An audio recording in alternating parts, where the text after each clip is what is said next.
With what we've learned about Hopf bifurcations, let's turn back and look at our model of glycolysis through the lens of Hopf bifurcations.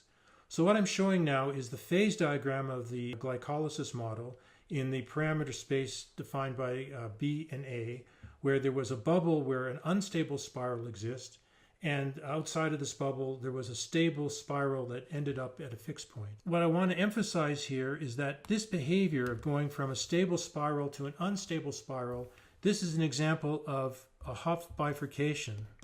It turns out to be a supercritical Hopf bifurcation because as I cross from the stable fixed point to the unstable spiral, and we know that it's constrained to be a limit cycle because of the Poincaré-Bendixson theorem, the radius of this limit cycle increases continuously as the parameters move through this phase boundary. This glycolysis model is a nice example of a Hopf bifurcation.